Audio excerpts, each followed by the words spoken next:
Olá, estudantes, bem-vindos à Central do Enem, todos a caminho do sucesso. Hoje o nosso objeto de estudo é Maquiavel, alguns conceitos necessários para a sua prova do Enem. Maquiavel foi um filósofo renascentista que fundou o que nós conhecemos como realismo político, isto é, deixou de lado a especulação de qual seria a Constituição ideal, qual seria o melhor governo, e passou a analisar a atitude dos líderes bem-sucedidos e observou que alguns deles tiveram atitudes nada convencionais, mas isso foi determinante para o seu sucesso, para ser um líder bem-sucedido, para manter a unidade social e política da sua comunidade, do seu estado ou do império, no caso de Roma ou da República Romana, ou seja, atitudes que foram responsáveis pelo sucesso desses líderes. E ele passou a analisar então essas atitudes. Deixou de lado o como seria a atitude ideal e passou a analisar a atitude efetiva. O primeiro conceito é realismo político. O segundo é a virtude do príncipe. Maquiavel sempre teve em mente o seguinte: você pode até chegar ao poder através do destino, da sorte, da fortuna, da boa ocasião, da oportunidade que te leva ao poder. Mas manter-se no poder, e isso exige virtude. A virtude do príncipe é a capacidade de contornar as situações, a capacidade de agir. É ter a astúcia necessária para saber o momento de elogiar, o momento de punir e, principalmente, o momento de mentir, de trapacear, de utilizar-se da espionagem, de não cumprir a sua palavra, ou seja, a atitude necessária para manter a estabilidade interna e externa do Estado. Ou seja, um príncipe de virtude é um que está disposto e sabe o momento de utilizar-se de todos os meios para manter-se no poder em nome da estabilidade interna e externa do Estado, ou seja, em nome do bem-estar social. Ok? Então, o segundo conceito é a virtude do príncipe. É aquilo que faz um príncipe bem-sucedido. Porque mesmo que você chegue ao poder pela sorte, manter-se aí depende da sua capacidade de contornar as circunstâncias. Ok? Outro é a relação entre virtude e fortuna. A virtude, você já sabe, é a capacidade de agir, é a capacidade de saber o momento certo, de utilizar-se de todos os meios para garantir a estabilidade interna e externa do Estado. E a fortuna é a sorte, o acaso, as circunstâncias que trazem a oportunidade, a boa ocasião ou trazem circunstâncias nada amistosas que fazem com que o líder seja obrigado a contornar essa situação, a agir e imprimir a sua vontade diante do destino. Porque Maquiavel acreditava que metade das coisas depende das nossas capacidades, depende de nós, ou seja, da nossa liberdade de agir, e a outra metade depende do destino. Ou seja, nós temos 50% que depende de nós e os outros 50% é o destino, a sorte, que está lançada e cabe ao príncipe saber contornar isso, saber se aproveitar da circunstância para imprimir a sua vontade e continuar sendo um líder bem-sucedido e bem visto pelo seu povo, ou, se ele não tiver a virtude necessária, ele será deposto, ele será destituído, ele será um fracassado. Ok? Então, o segundo conceito é justamente essa relação necessária entre virtude e fortuna, que faz parte tanto da vida do governante como da vida do cidadão comum. Outro é a moralidade privada, ou seja, do cidadão comum, e a moral inerente à política que pertence ao príncipe e aos líderes militares. Por quê? O cidadão comum, para Maquiavel, tem que seguir os princípios e os costumes da moralidade cristã, né, que são prescritas ali pelo cristianismo. Como um bom cristão, ele acreditava que o cidadão comum não deve ser violento, não deve mentir, deve ser sincero sempre, deve honrar, né, a sua pátria.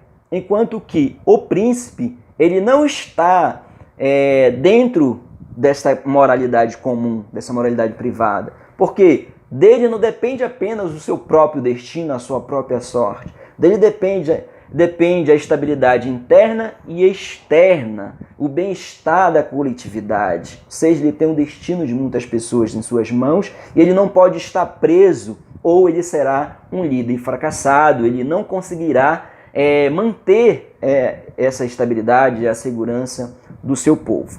Ok?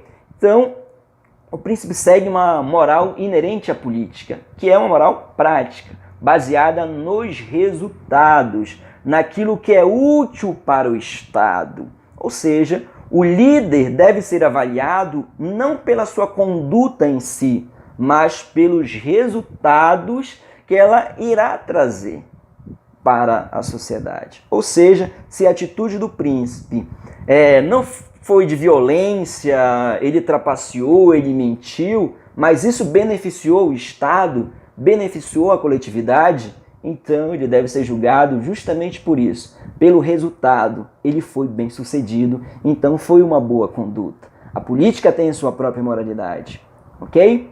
Outra é a questão da diferença entre o tirano e o príncipe. Quem é o tirano? É aquele que mente, que trapaceia, que é violento, que é truculento, que utiliza-se de todos os meios para se manter no poder em nome dos seus próprios interesses, das suas próprias vontades ou do seu grupo social, certo? E o príncipe é aquele cara que faz tudo isso, trapaceia, mente, utiliza-se de espionagem, da violência, mas tudo isso em nome da estabilidade interna e externa do Estado, em nome do bem-estar da coletividade. E Maquiavel queria um príncipe exatamente assim, porque ele via as ameaças que partiam da Espanha e da França. Inclusive, houve um episódio em que o Carlos VIII, que era o então governador, não, digamos assim, imperador ali da França, que invadiu ali a Florência, e Maquiavel observou assim, puxa, nós somos assim tão fracos que o cara chega assim, mete o pé na porta, nós precisamos de um líder capaz de unificar a Itália, ou ela será governada pelo estrangeiro. Então, quando ele observou que era muito fácil invadir a Florença, que era então a cidade mais potente ali da Itália, em questão de riqueza, de prosperidade, de bem-estar social, ele observou a necessidade de um governo forte para unificar o país e, principalmente, um governo que tivesse uma visão em que era necessário uma milícia interna que fosse formada pelos próprios cidadãos, ou seja, um exército que tivesse a pátria no coração, que pulsasse ali um interesse que não fosse o financeiro, como era comum os mercenários ali serem contratados para proteger o Estado, mas os mercenários vão para o lado de quem paga mais, certo? Então o episódio da invasão marcou muito a política de Maquiavel, e ele teve essa ideia, o príncipe é aquele que faz tudo para manter a estabilidade interna e externa, para garantir a segurança do Estado. E para um príncipe ser bem-sucedido, ele precisa de um exército forte, ele precisa utilizar-se de todos os meios para justamente garantir essa estabilidade interna e externa. Ele não precisa estar preso a moralidade nenhuma, ok? Então, o príncipe é diferente do tirano justamente porque ele tem um patriotismo, vamos dizer assim, um certo nacionalismo, um certo apego à sua pátria, ao bem-estar da coletividade do povo e não apenas aos seus interesses. Mas, é claro, para ele ser um líder forte, ele precisa de uma milícia interna formada por cidadãos, ok? E outro é a questão da monarquia e da república. O Maquiavel ele sempre foi muito claro que o príncipe um conjunto de conselho, um espelho de príncipe, né? Ou seja, um livro que fornece conselhos, recomendações de ações para o governante, ele é apenas circunstancial, ou seja, uma necessidade momentânea, porque a Itália estava totalmente dilacerada, né, dividida em principados e repúblicas, e isso não dava segurança para a Itália. Ela podia ser invadida porque não era um país, não havia uma unidade, certo? Então, o príncipe é a busca por um líder capaz de unificar a Itália, ok? Ou seja, ali um livro que revela que a monarquia é uma necessidade momentânea. E por isso que Maquiavel recomenda a monarquia para os momentos de crise, os momentos de desestabilidade social, os momentos que não existe unidade política, unidade social. Então, o monarca, o príncipe ali, ele deve garantir essa unificação. E depois que tiver essa estabilidade interna e externa, ele deve elaborar as leis e garantir que haja uma transição para a república, devolver o governo para a cidade. Não espere menos de Maquiavel, lembrando que ele vive em uma república, ele escolhe os seus representantes e ele queria então que a sua república ideal fosse semelhante à República Romana, baseada na liberdade e nos bons costumes, certo? Então a república é para os momentos de estabilidade, os momentos em que não há mais crise interna, e a monarquia é para os momentos de crise. Ok? Tchau.